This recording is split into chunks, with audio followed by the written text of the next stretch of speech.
Le Seigneur soit avec vous. Lecture de l'Évangile de Jésus-Christ selon saint Jean. Jésus venait de mourir.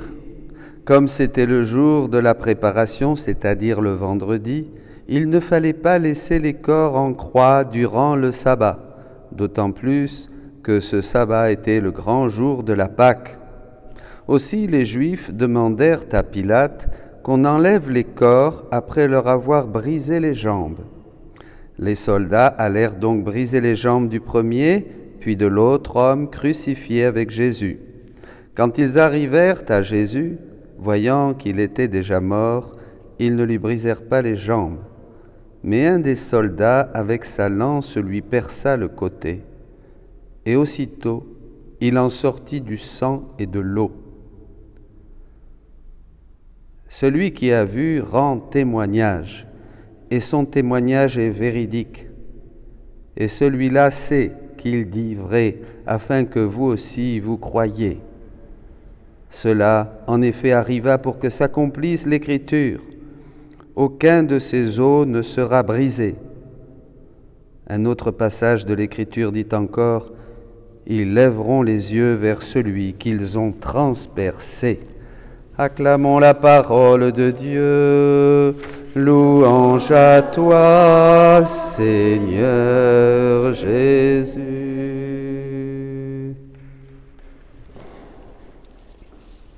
Si vous voulez être sauvés, venez à moi.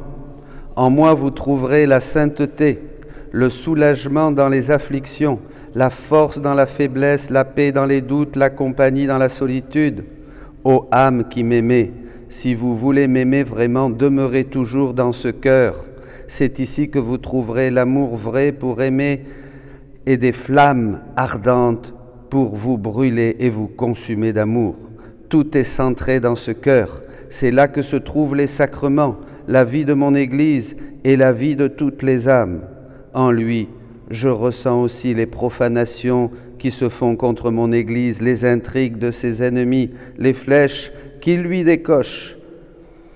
Mes enfants, qu'il piétine, car il n'y a pas d'offense que mon cœur ne ressente. Par conséquent, mon enfant, que ta vie soit en mon cœur. Défends-le, répare toutes les offenses contre lui, conduis-y tous les gens. 24 heures de la Passion. La fête du Sacré-Cœur. Ce cœur qui a tant aimé le monde.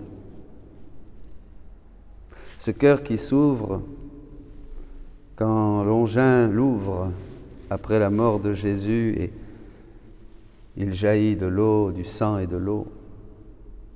Ce cœur qu'ont contemplé tous les saints qui nous ont précédés. Ils l'ont vu, ils l'ont contemplé. Ils ont dit des choses admirables. Mais tout ce qu'ils ont dit, mes amis, c'est une goutte d'eau en comparaison de ce que Jésus nous révèle de son cœur dans le livre du ciel. C'est immense, bien sûr, comme tout. Comme la création, comme la rédemption, comme la Vierge Marie, mon Dieu. Les sacrements, l'Église, l'homme, Adam. Donc, plutôt que j'ai choisi quelques textes pour voir 2-3 aspects. Il faudrait une semaine de retraite, puisque ce cœur qui a été ouvert sur la croix et d'où jaillit l'eau et le sang se dévoile complètement. Là, dans les écrits de Louisa, on entre à l'intérieur de ce cœur et on voit, on comprend ce mystère caché de toute éternité que Dieu a voulu nous révéler dans ces temps qui sont les derniers. Le mystère de sa volonté, dit l'apôtre. Alors, d'abord, dans les premiers livres, quand Jésus veut que déjà Louisa rassemble en elle tous les types de sainteté qui se sont vécus sur la terre avant elle, il va, dans le livre 4, il va lui dire quelque chose de très beau parce qu'il va préparer son cœur à recevoir ce don. Voilà. pas la référence. Ma bien-aimée, comme tu dois vivre dans mon cœur, il te faut entreprendre une façon de vivre plus parfaite.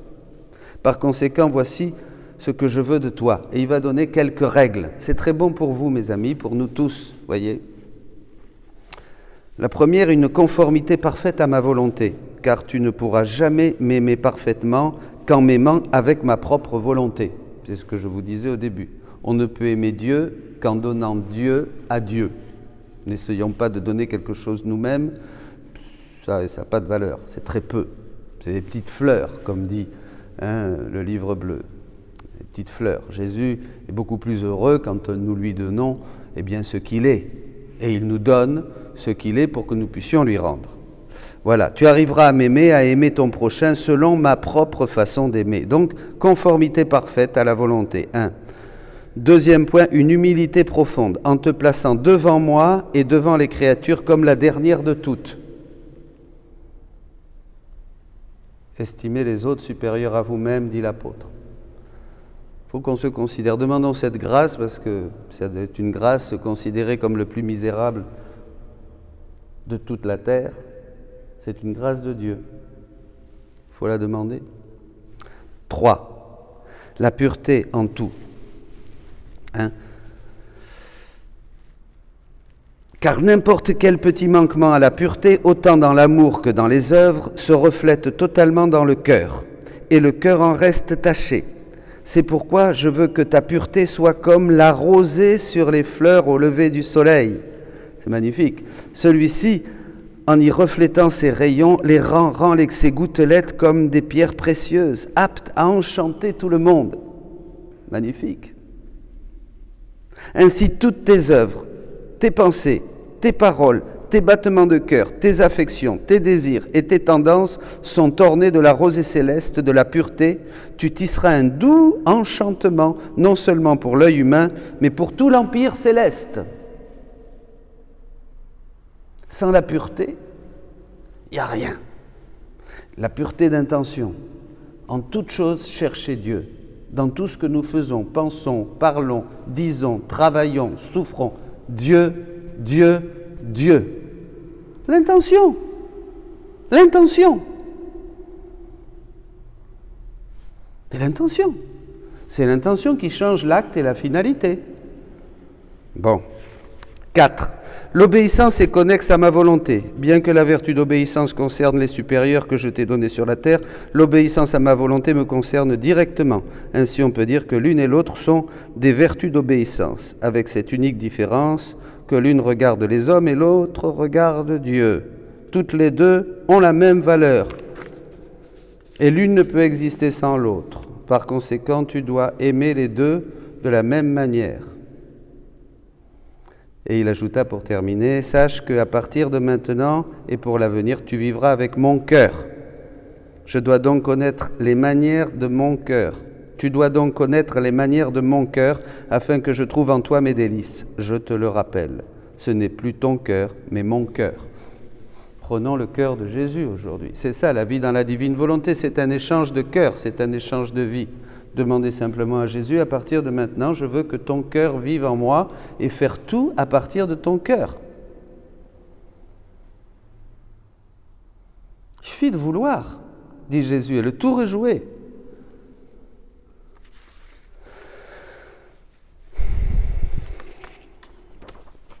Alors, bien après, volume 12, là Jésus va nous faire entrer dans son cœur. Ce cœur qui a été ouvert lors de la Passion.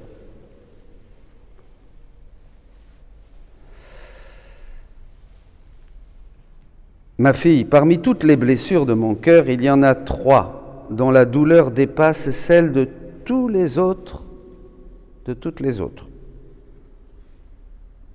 Il y a en premier les souffrances de mes âmes aimantes. Quand je vois une âme tout à moi, souffrir à cause de moi, torturée, piétinée et prête à souffrir la plus douloureuse des morts pour moi, je ressens ces souffrances comme si elles étaient miennes. Et peut-être plus encore. Ah, l'amour peut faire naître les déchirures les plus profondes, supplantant toute autre peine. Alors, voyez, quand on prend ces souffrances, parce que qu'est-ce que veut Jésus? Il veut les recevoir à partir de nous. Il nous les donne pour que nous faisions ces souffrances nôtres et que nous lui offrions ces souffrances avec les nôtres. Ça vaut plus que toutes les dévotions. Parce que souvent, quand il s'agit du Sacré-Cœur, on pense tout de suite à la dévotion, à la neuvaine et tout ça. C'est bien. Mais maintenant qu'on sait qu'on peut offrir Dieu à Dieu, qu'on peut donner la joie à Dieu et la réparation à Dieu, que Jésus lui-même nous a acquises et qu'il nous donne.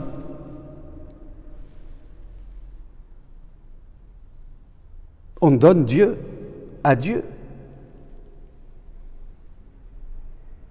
Et c'est ça, c'est pareil dans l'ordre de la création. Je rejoins l'acte créé, je le fais mien, je m'unis à l'acte unique de Dieu et à cet acte de sa création et je lui dis, voilà, je t'offre encore, je le revis dans mon cœur et je l'offre à Dieu.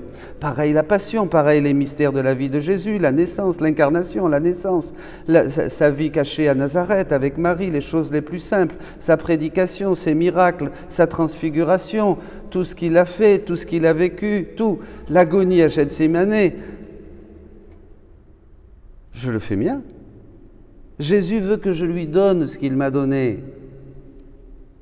C'est ça, ce qui change tout dans la divine volonté. Et là, ce cœur qui a été ouvert, je le revis, je le prends, je le fais mien, puisque tous ces moments sont éternels. Je peux y aller, je peux dire, je les prends et je le donne. Sylviane le donne, Céline le donne, Reine, Dominique, Claude. Et ça donne comme si Jésus le vivait encore une fois. Vous comprenez ? Vous répétez ce que dit le catéchisme, on l'a vu hier, les états et les mystères, dit le catéchisme 521. Jésus dit, Dieu veut que nous répétions les états et les mystères de Jésus. Revenons à la première blessure, Maman Marie. Dans cette première blessure, ma mère aimante, évidemment, occupe la toute première place. Oh, combien son cœur transpercé à cause de mes souffrances débordait dans le mien, et combien mon cœur ressentait toutes ces souffrances. N'importe quelle maman va ressentir les souffrances de son petit. On les devine quand on est une maman. En la voyant mourir à cause de ma mort, quoique mourant pas, je ressentais dans mon cœur l'âpreté de son martyre. Je ressentais la peine que lui causait ma mort, et mon cœur mourait avec le sien. Mes souffrances unies à celles de ma mère surpassaient tout. Il était juste que ma céleste maman ait la première place dans mon cœur, autant du point de vue de la souffrance que du point de vue de l'amour, parce que chaque douleur qu'elle ressentait à cause de son amour pour moi faisait déborder de son cœur des océans d'amour. Dans cette blessure de mon cœur entrent aussi toutes les âmes qui souffrent pour moi et uniquement pour moi. Tu entres dans cette blessure, Louisa, de sorte que si tous m'offensaient et ne voulaient pas m'aimer, je trouverai en toi l'amour compensant pour chacun. Si vous aimez Jésus avec sa divine volonté, vous compensez pour tous ceux qui ne l'aiment pas.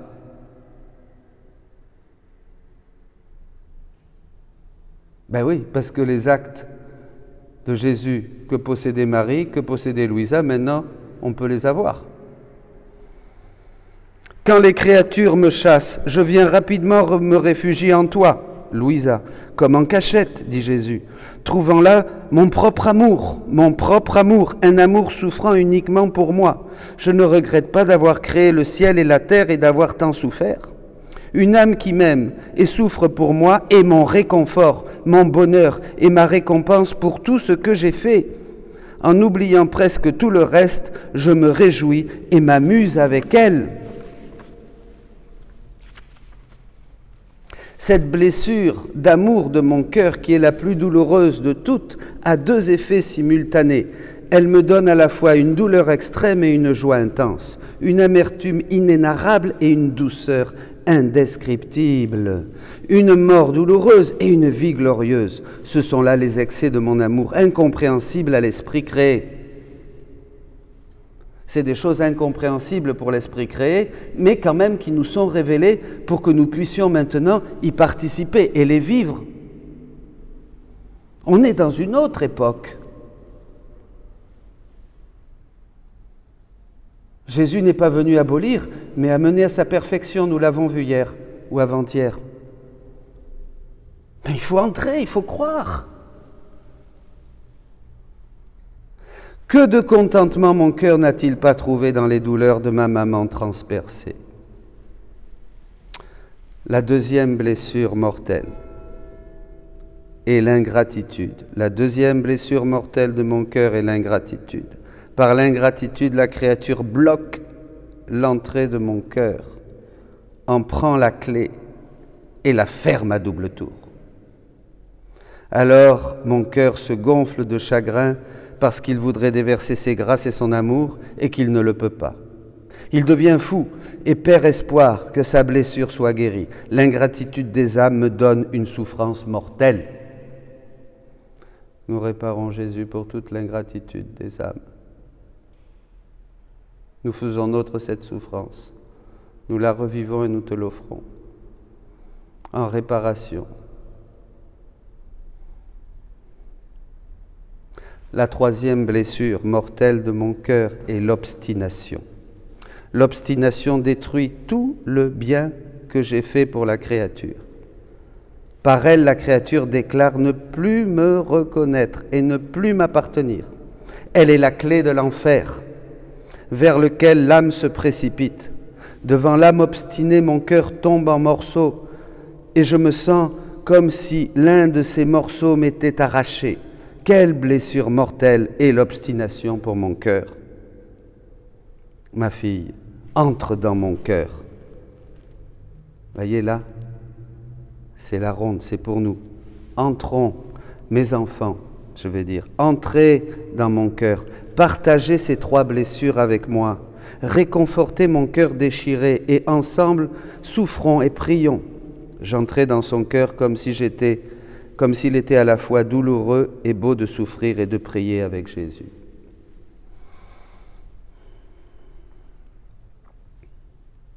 Alors pourquoi tout ça? Je vous partage ces textes, ces vérités aujourd'hui, en cette fête du Sacré-Cœur de Jésus. Pourquoi? Parce que ces vérités qui sortent de son cœur, ce que nous révèle Jésus ici, ce que nous révèlent les écrits du livre du ciel, c'est ça qui nous fait entrer dans une plénitude, dans cette plénitude, dans ces insondables richesses du Christ, disait la deuxième lecture. C'est pour les derniers temps.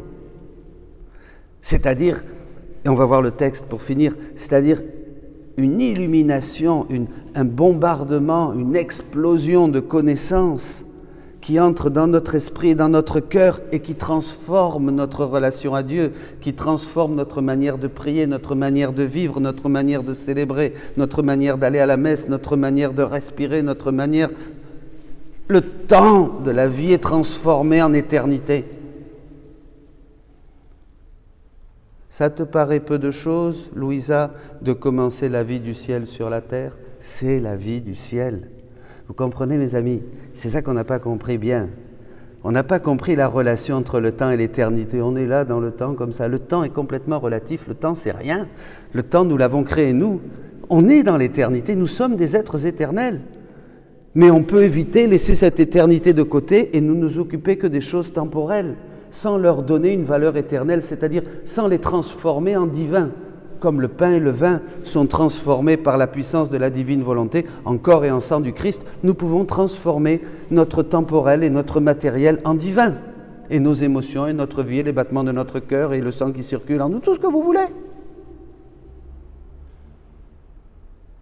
Nous sommes éternels.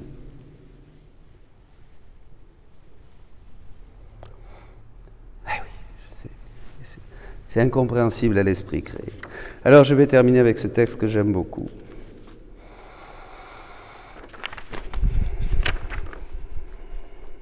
Tu dois savoir qu'après bien des siècles de soupirs cachés, notre être suprême débordé d'amour, un amour plus intense encore que dans la création et dans la rédemption même. Donc avec le temps après la création, le temps des prophètes, la rédemption, l'amour de Dieu était comme... il ne supportait plus. Parce que ce que Dieu a besoin, comme il est amour, il a besoin de se donner. Et aimer pour Dieu, c'est un acte. Et se donner pour Dieu, c'est un acte. Dieu n'aime pas avec des sentiments comme nous, vous comprenez? Nous, on aime en pensant avec des sentiments. Mais Dieu est amour, Dieu est acte. Donc Dieu, quand il aime, il fait. Donc c'est épouvantable pour Dieu, la souffrance de se contenir et de ne pas pouvoir trouver des cœurs qui le reçoivent. Pourquoi? Parce que depuis le péché originel, l'absence originelle, on n'a plus l'appareil nécessaire pour accueillir l'amour de Dieu. Il n'y a que la Vierge, vous comprenez? Donc Dieu ne peut pas se déverser en nous. Même dans la communion, si on n'est pas disposé, il reste un peu, puis vite il s'en va, parce qu'il souffre trop. Mais dès qu'on a la divine volonté, alors là c'est bon. Vous comprenez? Viens divine volonté, travailler en moi, viens divine volonté, marcher avec moi, viens divine volonté, conduire avec moi, viens divine volonté, prier avec moi. Vous voyez? C'est tout. Bon. Étant donné que notre amour jaillissant, débordé hors de nous, nous avons ressenti le besoin que l'amour fasse les premiers pas vers la créature. Voilà. Aussi, lorsque je commençais à te manifester les premières vérités sur la divine volonté, je la pressais fortement de faire les premiers pas parmi les créatures. En fait, ce débordement d'amour que maintenant est disponible pour nous, eh bien, Dieu va le donner à Louisa pour que Louisa nous ouvre la porte à tous. Comme Dieu a donné le Verbe à Marie pour que, naissant de son sein, elle donne le fruit béni de ses entrailles à tous les hommes, la rédemption et le rachat. Mais l'Esprit qui sanctifie toutes choses et mène à bien toute la sanctification, ça devait venir maintenant, ces temps qui sont les derniers, c'est la grande Pentecôte d'amour que Dieu nous donne maintenant. Et j'ai centralisé ces pas en toi, les moyens, au moyen de ces connaissances. Retenez bien ça, hein, c'est important, vous allez voir.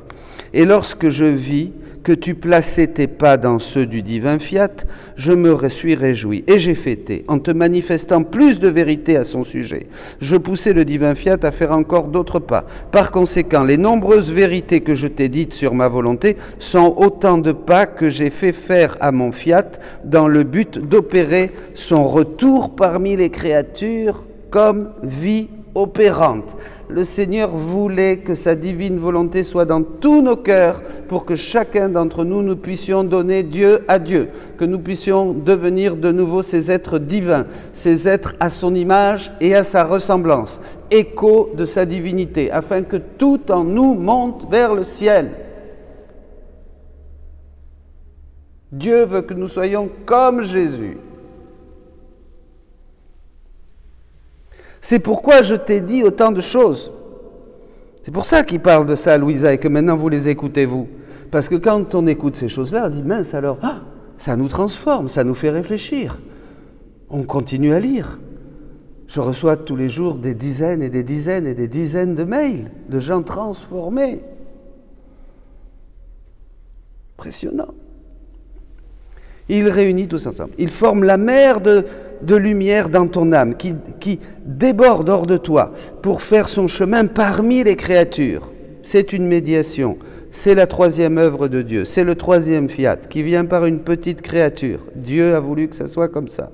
Ces pas se multiplieront dans la mesure où les vérités sur ma volonté seront reconnues.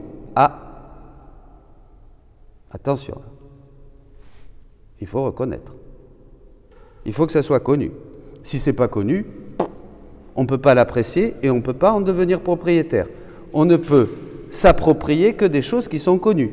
Vous êtes d'accord avec moi? Si je ne sais pas ce que j'ai, si j'en connais pas la valeur, je vais peut-être le jeter à la poubelle. On va vous donner une pierre précieuse, on va dire, oh, mais ça vaut rien. C'est pierre, ça vaut rien, c'est du plastique. Ah bon, je la jette à la poubelle. Et puis après, il y a un autre qui vient te dire, mais non, tu viens de jeter 1 million. Cette pierre, elle est unique. Ah bon? Alors tu vas la regarder, tu vas la garder. Il faut savoir la valeur des choses. Ce que Jésus nous partage sur la divine volonté, c'est une valeur infinie. Une valeur infinie. Là, vous devriez sortir de cette église complètement transformé, dire mon Dieu, mon Dieu, mon Dieu, mais si c'est vrai, allez à la poubelle, recherchez la pierre précieuse et mettez-la sur un écrin au milieu de la maison. C'est pourquoi, jusqu'à ce que ma divine volonté soit connue avec toutes ses connaissances, ses pas seront entravés, et le bien qu'elle veut faire aux créatures sera suspendu. Voilà, parce que Jésus dit juste avant qu'il est bloqué. Si tu savais combien c'est douloureux de pouvoir faire le bien, de se mettre en position de le faire, et d'avoir à le laisser en suspens, parce qu'il n'est pas connu, d'attendre et d'attendre encore, et de languir après celui qui voudra le faire connaître, afin de pouvoir se libérer du poids de ce bien que l'on veut donner. Oh, comme tu te hâterais de le faire connaître, comme tu te hâterais de faire connaître tous les pas de mon fiat. Ça, c'est pour nous. Vous voulez pas parler de la divine volonté? Vous continuez à crucifier Jésus. Il n'y a rien de plus douloureux. Mais oui, parce que ce qui sort de son cœur ne peut pas être donné.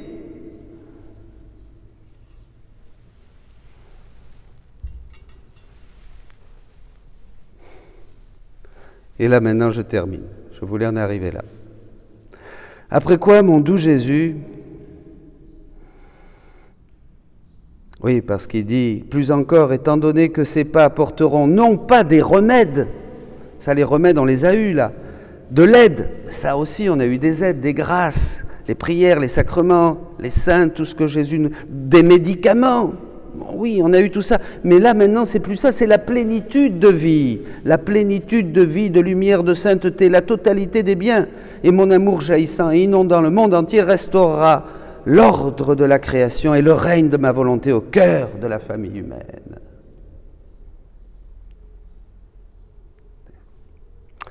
Après quoi, mon doux Jésus s'est fait voir avec son divin cœur, d'où partaient de nombreux rayons de lumière. Chaque connaissance sur la divine volonté était imprimée sur le point d'où sortaient les rayons, formant ainsi une merveilleuse couronne de gloire et de lumière autour du divin cœur. Et mon bien-aimé Jésus ajouta, « Ma fille, regarde la belle couronne de gloire et de lumière que possède mon cœur. Il ne pourrait y en avoir de plus belle et de plus resplendissante. Ces rayons sont toutes les connaissances sur ma volonté. » Voyez ? C'est-à-dire tout ce que je vous partage, le peu aujourd'hui, mais tout ce qui est maintenant disponible pour tous. Pourtant, ces rayons sont entravés, ils ne peuvent se répandre parce que leurs connaissances ne sont pas connues. Donc le peuple continue de mourir par faute de connaissances. Eh oui, si on ne connaît pas ça, on meurt. On n'est pas avec Dieu, on est à côté de Dieu. On n'est pas en Dieu. On est à côté.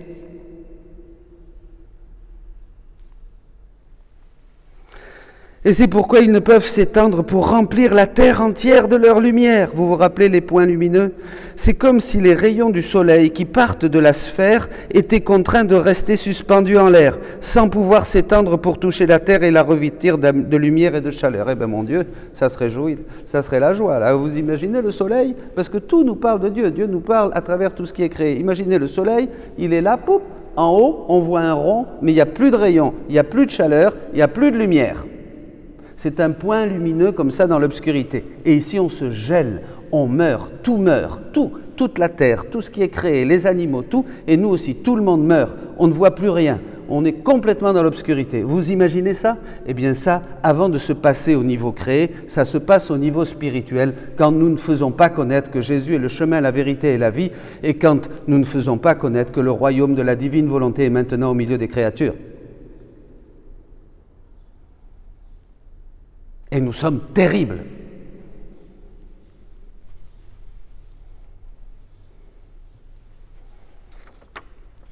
Incapable d'étendre ses rayons, le soleil ne pourrait pas donner les effets que contient sa lumière, et la terre ne pourrait pas non plus les recevoir. Il y aurait une certaine distance entre la terre et la lumière du soleil, et cette distance empêcherait le soleil de faire du bien à la terre, qui resterait stérile et infertile. Telles sont les connaissances sur mon fiat, si on ne les fait pas connaître. Leurs rayons ne peuvent pas s'étendre et prendre, pour ainsi dire, les âmes dans leurs mains pour les réchauffer, pour les sortir de la torpeur, de la volonté humaine, pour les remodeler, les transformer à nouveau dans la vie que mon fiat veut leur insuffler. Car ces connaissances sont et contiennent la nouvelle création de transformation des créatures telles que sorties de nos mains créatrices. Mes amis, le cœur de Jésus nous a tout dit. C'est le dévoilement de Dieu. Nous entrons dans ce cœur pour découvrir et prendre conscience du mystère caché depuis l'aube des temps. Et quand c'est temps, Dieu veut révéler à ses enfants le mystère de sa volonté. Ne piétinons pas, ne jetons pas au pourceau ces vérités que nous entendons. Mes amis, faites connaître le règne de Dieu. C'est notre appel à tous. Soyez bénis.